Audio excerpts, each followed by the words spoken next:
Hello everybody, welcome to the Bales Hay Farm and Ranch.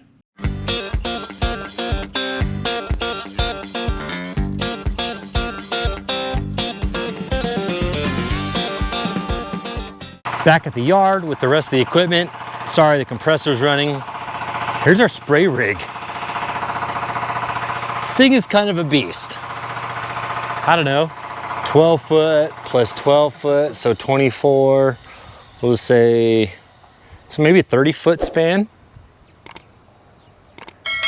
It's a little low on that tire right now, which is whatever. So it's also two-wheel drive, but it obviously doesn't do much anymore. And the swather, rotary. Just got the windows tinted, so got 2 days worth of work, and it rained. So there's a few different types of swathers. One, there's a sickle swather where it's got knives that overlap with each other. When they crisscross overlapping, like scissors almost, they cut the hay.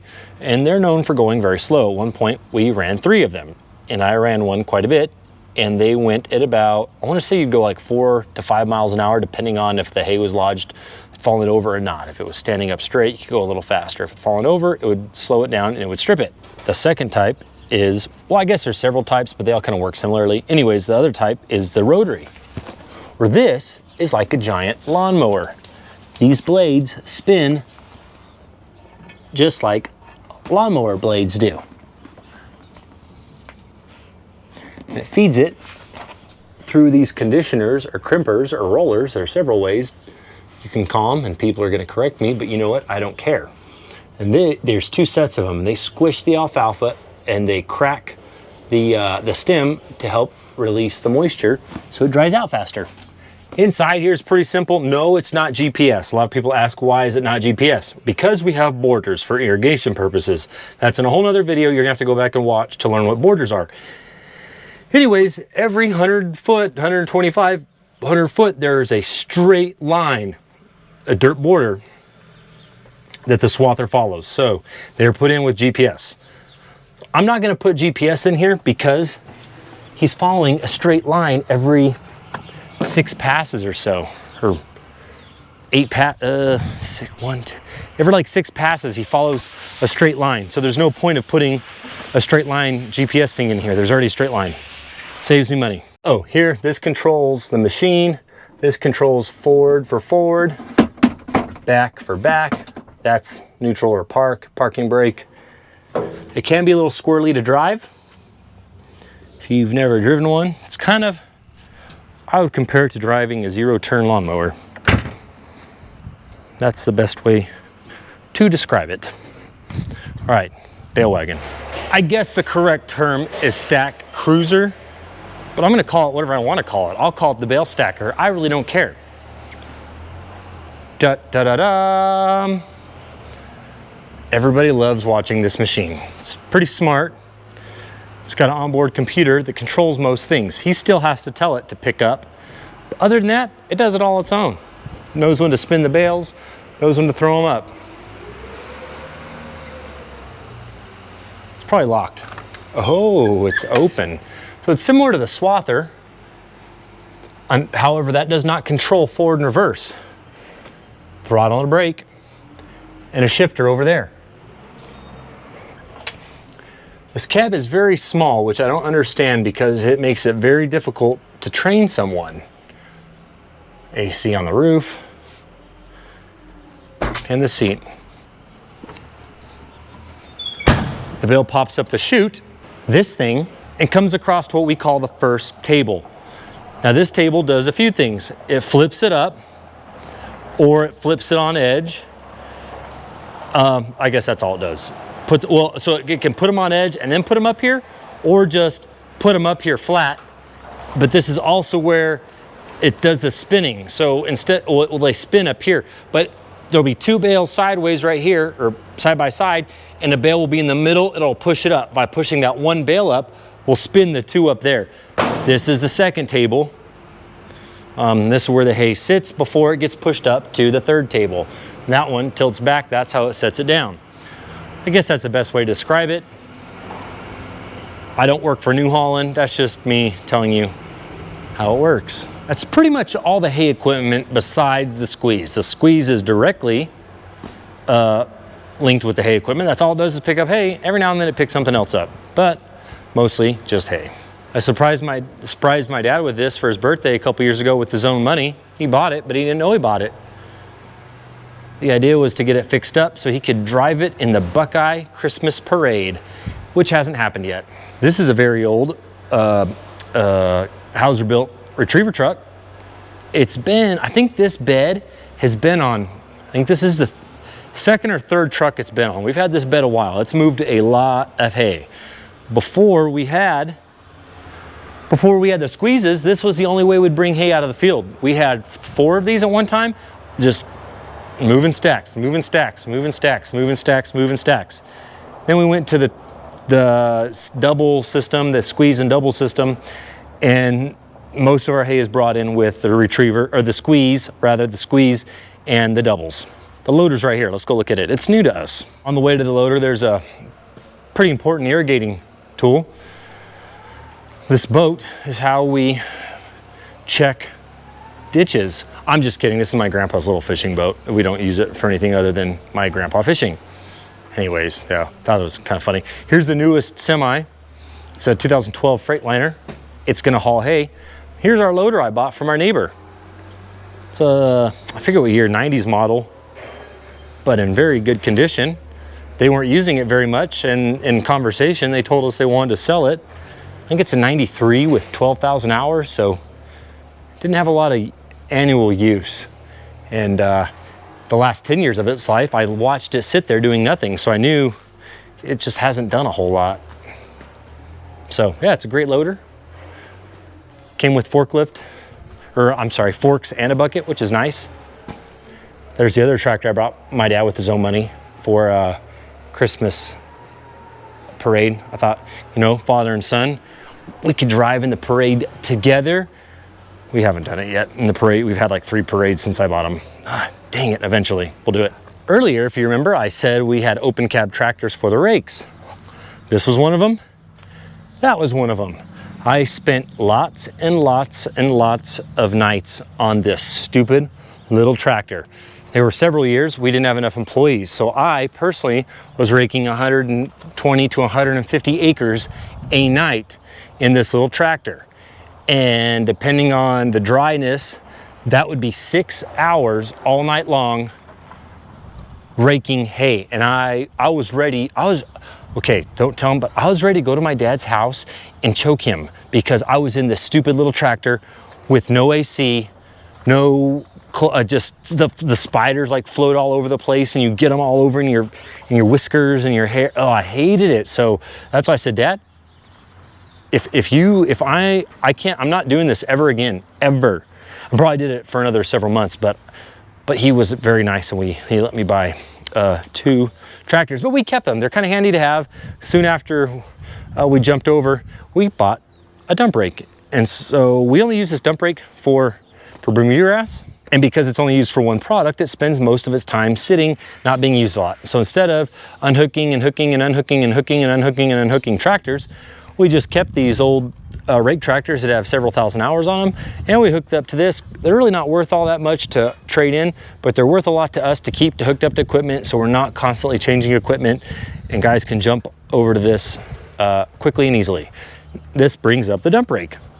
I have a whole video on this. This dump rake is pretty sweet because it pulls multi-directional for 2 reasons. One, it's being set up to where it can be pulled down the road. It's nice and narrow, doesn't stick out, doesn't harm, doesn't hurt any other cars in traffic. The other way, here's the hitch right here, folded up. When he gets to the field, he unhooks there, he pulls the pin, puts that down, backs up to it, hooks up, and then he pulls it down the field and does the cleaning. This is made by Rouse. They are a kind of a cool family business in Nebraska. I think in another video I said they're in Montana or something just because I was going off of memory. They're in Nebraska. Next tractor. Before we change classes of tractors, I might as well just point out the other old rake tractor. Check that out, it's missing a wheel. I have no idea where it is. Hopefully it wasn't stolen along with our Ranger. This tractor pulls this. We'll unhook that other, the dump rake to this. These are our special rakes, Hay Machine 2, made by H&S Rakes.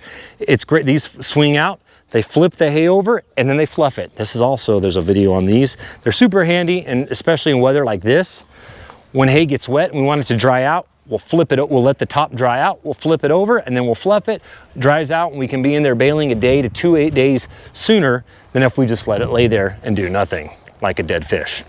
Then there's this kind of utility used for all sorts of things tractor. Right now it's set up on a border sprayer. Remember I was talking about borders we have set up that are GPS, why I don't have GPS on my swather.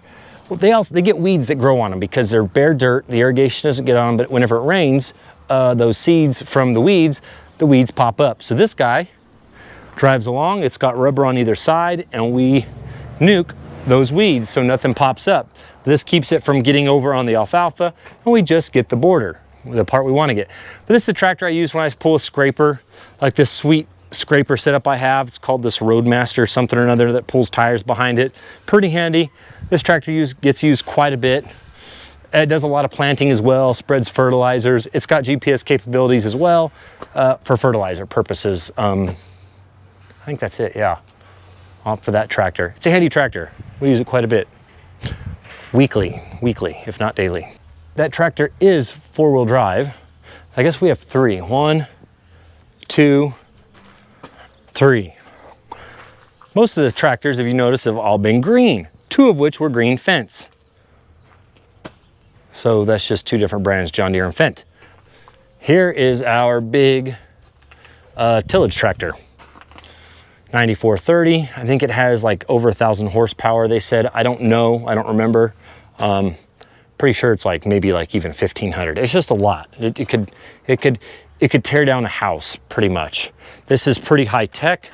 This clear hose, you can see how much diesel it has in it without even having to climb into it, which is cool. Most things you have to climb in and turn the key on. This is super high tech. If you see right there, it looks like it has a small nail, but luckily it's right in that tread, so it probably hasn't messed anything up. But if you look at these cracks, this tire doesn't have much life left on it compared to this tire. But this is bales. We're gonna run that tire until it can't hold air and the tread falls off. Okay, people will probably want to see inside this, so. Oh no, it's just stiff. There we go. Pretty basic. That is for our laser, which is that. That's a receiver transmitter. This is not set up with GPS. I wished it was, but I don't sign the checks. Well, actually I do sign the checks, but it's a process. My dad has to okay it. He's the boss, he owns the thing. But anyways, it's a nice tractor. It doesn't have that many hours on it. It only gets used in the fall. It is really hot in there. This GoPro shot off once because of the heat, so I'm not getting in there again. It's currently hooked up to the only international piece of equipment we have out here, this disc. And this disc pulls heavy. It pulls real heavy. I kind of wish I had a different one, but it's also, because it is heavy, it does a pretty good job going deep. That thing's old. Older than I am. So there's 4-wheel drive number 2. It's our finishing disc. It can go kind of deep, but it's also got settings to where it does like a light disc job. That's a good disc. We can disc and then irrigate. If we disc with that, there is no irrigating afterwards. There's our mulcher, which I would like to replace. Our border disc, this is how we kill weeds on borders. That is a retired loader, that new one replaced. On the other side of it is one that still runs. This is our laser bucket. It does get used every year. It's old. It does 2 things. 1, it smooths dirt out, but 2, it can haul dirt. We disconnect these chains, this slides back, and we can move dirt around with it. Here is our planter set up. You're wondering why we have such a small planter. Back to those borders we talked about earlier. They are anywhere from 90 to 120 foot apart. So if I have a really big planter, I'm probably going to be doing a little bit of overlapping or a lot of overlapping. So, because our borders are set up for our swather, not our planter. So a 20-foot planter, you're not going to have very much overlap. So that's why we only have a 20-foot planter, and why we have a Challenger tractor because it was a lot cheaper than a John Deere. I'm not even gonna joke. It was just, for the horsepower, this thing was just cheaper. And we'd already had it leased for a while. The Agco we had before, it was like 16 years old, broke the axle. So we figured, man, it made 16 years. We had this leased, and so we just ended up, I think it was rented. It wasn't leased, it was just rented. We ended up buying it. Let's take a look inside. Here's a pretty sweet toolbox. I'll sell this to you if you want. I'll make them. I custom make them. It's a 5-gallon bucket cut in half. Oh, tractor, GPS, and other parts of the tractor. No, this is just all GPS. This tractor controls. Pretty simple setup. Not a whole lot to it. AC works well in it. I've spent a lot of time in this tractor as well. I haven't had to lately since we've got these H2A guys. My time's been in the squeeze. Not so much equipment anymore. Well, squeeze is equipment, not so much tractors anymore. So, on to the next thing. So I pointed out that international truck over there. Recently, some big changes have happened, and we have gone from hiring a contract hay hauler to now owning the trucks and being our own hay hauler. Cade Viss used to own these trucks, and we recently wrote him a check, and now we went from owning no trucks to 4 trucks and 4 sets of trailers. So these trucks are what we are gonna,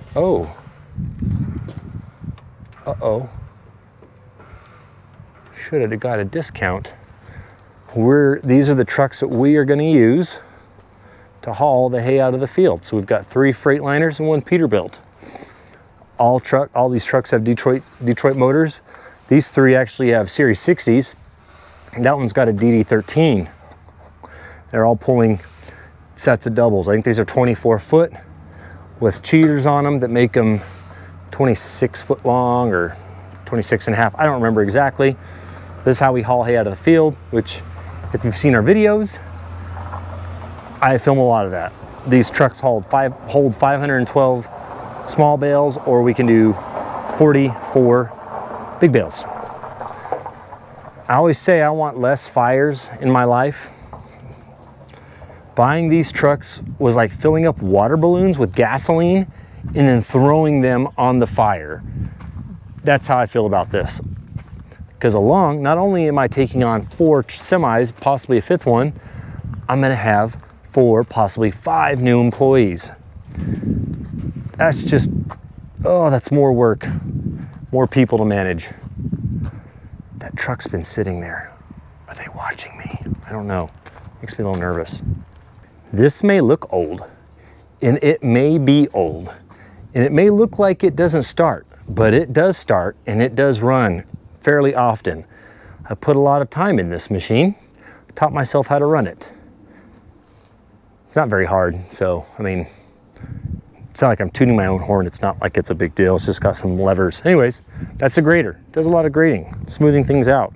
I'm a stickler for smooth roads because I drive the squeeze all the time. And that squeeze is very, very rough riding.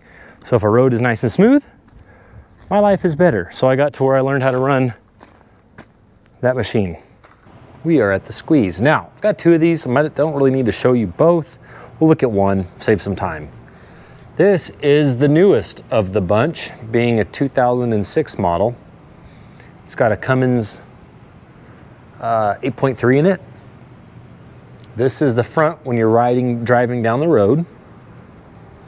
Steer tires. If you notice, this is a very short wheelbase. This is the work side, the back of it. There are 5 levers inside. The first lever is up and down, which are these 2, this cylinder here and that cylinder on that side. Now this is just a standard forklift. I shouldn't say standard, there's several different forklifts, but a forklift mast. So there's 2 cylinders that go up and down. That's the first lever. The second lever is these 2 cylinders that tilt it forward and tilt it back. I forgot to mention, on that first lever, there's a button, which is a neutral button. So as I'm rolling up towards trailer with the stack, I can click that button and go into neutral and give it throttle and pick the stack up while I'm still rolling. It's pretty sweet. Okay, back to this. So lever number 2. Lever number 3 is this side shift. So when you pick up a stack of hay, you can slide to either left or right. The 4th and 5th levers, 4 and 5. This is further away from the driver. So your 5th one is over there. They close. You can close the whole clamp at the same time or each side independent of each other. So it's pretty cool. You can use them to push stacks over, pull stacks in, push this way, push that way, which comes in handy when working on other stuff. You can pick motor. We've pulled motors out of tractors, out of other squeezes with this. It's a handy machine. Let's look at the inside of it. This is the inside. I am sitting in the drive seat to go down the highway or the road, whichever. It's Allison automatic transmission. All the gauges, which I was having electrical problems very recently. Nice, working. This wasn't working. These weren't working, they just moved. Nice, this is working. Thanks, Chava. Chava's the man. Runs on air. It's got a compressor for the air brakes. Now we come over to the work side. What's neat about this, so the doors slide. So if you're next to a truck, you can slide the door open, or if you're next to a stack of hay, you can slide the door open versus swinging open, you would hit stuff. This is how I shift gears. Reverse, forward. Well, I guess technically the transmission thinks this is reverse and that's forward. That makes me go the other way, which I also have controls here if that goes out. So I've got foot pedals for brake and throttle on this side, as well as the driver's side. Here's those 5 levers we talked about. Up and down with the neutral, tilt, side shift, left open and close, right open close, which you can do at the same time if you want. I've got air conditioning down low and up high. It's a dual system. Keeps us nice and cool. This is the hay squeeze. This is a very important piece of machinery on this farm. We have 2 of them. Well, we kind of have 3. We have 2 that go down the road, and we have 1 that's a yard squeeze that doesn't go down the road. It's an old Caterpillar forklift that has been turned into a squeeze. I'm currently looking at a 3rd one. These are so busy, when one goes down, it really throws a wrench, or pun intended, it really puts us in a bind when we have hay to move and then a storm's coming, especially in a year like this. And where it also comes into play, when we're moving a lot of hay in one day, the one squeeze is in the field, the other squeeze is unloading. When I say in the field, I mean there are truckloads of hay stacked up in the field. For example, Monday this week, we had 40 loads to move in one day. We were working behind 3 different hay crews. So I was loading and the other guy was unloading. Now loading trucks is very quick. The stacks are ready to go, they're lined up, and I set them right on the truck. Unloading is a little tricky. I would rather unload, however, my other driver doesn't know the field numbers and he doesn't know how to determine quality of the hay. I do that part. I can determine the quality. I make notes on everything we load in the field, because a lot of the hay we're loading, we're also purchasing from doing custom harvest to then purchase the hay. Anyways, back to the unloading. The unloading takes longer because 1, he's pulling it off the truck, which is like me putting it on the truck. But the part that makes it take longer is he is then stacking it in a barn, which means he has to drive several hundred feet sometimes. Sometimes it's 50 feet, sometimes it's 100 foot, and that causes it to take longer. So while I need a 3rd squeeze, some days like Monday, because Monday and Tuesday we end up getting a lot of hay rained on that was already brought in from the field, but it wasn't put away. There are only so many hours in a day. And so it's not that we messed up. We worked from 4:30 in the morning to 9 o'clock at night. So if I had a 3rd squeeze, 1 guy is loading in the field, 1 guy is unloading, the 3rd guy could have been stacking. Not to mention when one of these breaks down, which they break down a lot because they get used so much. When we start these in the day, beginning of the day, they generally don't turn off till the end of the day. They get ran a lot. So a 3rd squeeze is great to have for backup. I'd probably turn my oldest squeeze into a backup, keep this one in the field because it's already it's getting worn down. The squeeze that's unloading gets the least amount of wear on it, so it's gonna last the longest. So I'm thinking I put my new, I don't know, we'll see. The brand I like is called Sunny D. It's they're built in Oregon, but they custom build this thing in a very small shop. I mean, it is small. I don't know how many they make a year, 20 or less, but the mask they buy, the cylinders they buy, I mean, the axles they purchase, a lot of, and the motor, but like this thing is all custom made. There's a massive counterweight in the front of this. So when we're picking up 100 bales of hay or big bales, it doesn't tip forward. Now I have picked up hay that was so heavy, these came off the ground. I try not to, but it happens. So I think these cost $260,000 to $280,000 brand new. That's why we don't have brand new ones. All the ones we have here are used.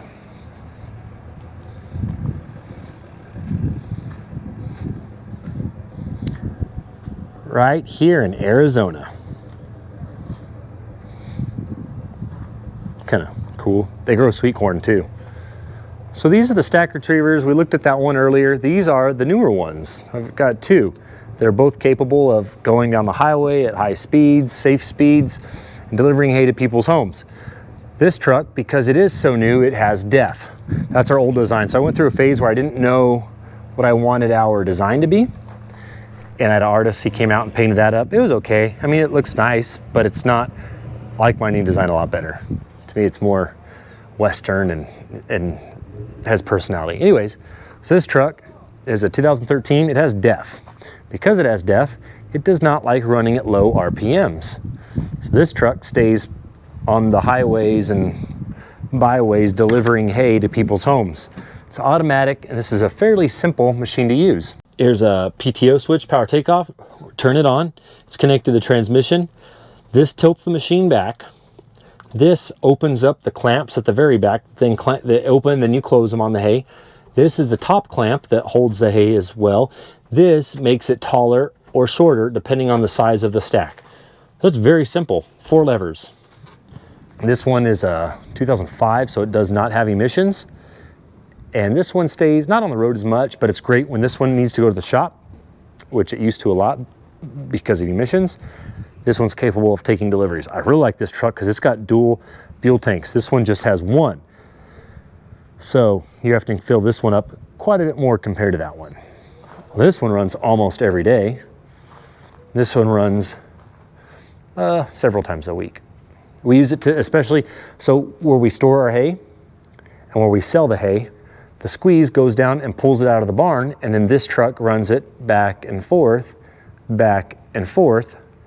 for customers to buy. However, now that we own those semis that we were looking at earlier, I might use them a little more, because then with 2 squeezes, I can load a semi over there. You can drive right over here. We won't even put the straps on, and the other squeeze will unload it.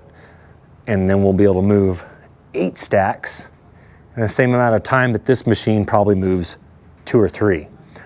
Before, we didn't own the semis, so they weren't our employees in them, and so I'd have to pay him for something very simple like that, which, because they weren't my employees, they're working, I mean, it makes sense. You could say, oh, you gave them a lot of work, but you don't want to ask people to work for free. So, but now that we own those trucks, this might get used even less. I don't know, we'll see.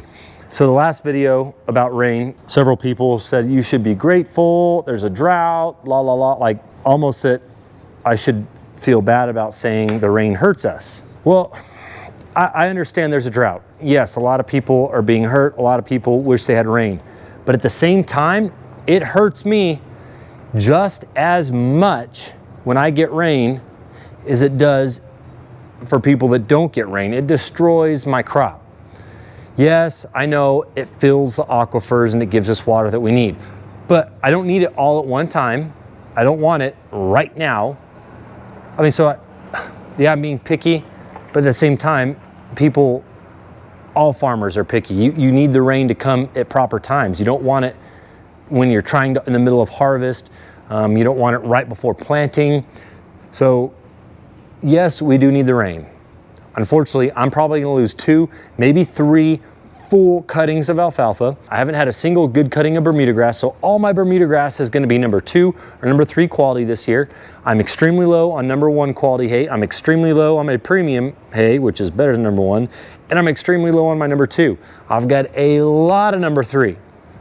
We are in the business of supplying feed stores with good quality hay. When I am low on good quality hay, my feed stores, my customers are not happy. With all the rain that we've had, this has been an extremely difficult summer for us. Not to mention this, the teff grass that we planted. The most recent cutting, it got so big we couldn't get in there and cut it because storms were on their way.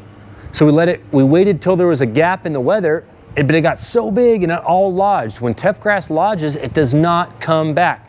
So at my dad's house, there is 80 acres of just yellow grass sticking up that's not gonna turn green. We got 2 cuttings on all that, now it's bad. So expensive seed, expensive fertilizer. I don't even know what fertilizer has gone up by this year, but 2, and then water.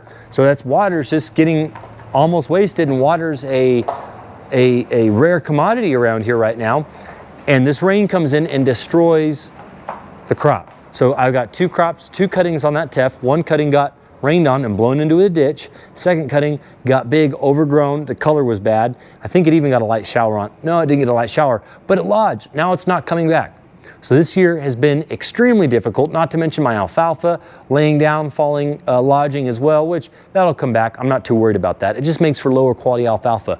My Bermuda, same thing, gets big, falls down, quality goes down. So this has been a very tough year. That's why I didn't have a couple videos last week. I just stressed out. I was not in the mood to make videos. So anyways, after all that complaining I just did, let's say it's more of explaining why the rain is bad, not so much complaining. I'm happy, I'm gonna be happy, I'm gonna stay happy. That's just an explanation more than anything. Like I said, you've gotta take the bad years with the good years and still be happy. It's a great year. We've got steamers, we've got new tractors. We went on, now we've got our own semis now. Anyways, hope you guys enjoyed the show. I'm sorry, I hope you don't think I was complaining about the rain too much. More of explaining why it is problematic for us and why I don't want as much as we've had. I do love the rain. We need the rain. We're the desert.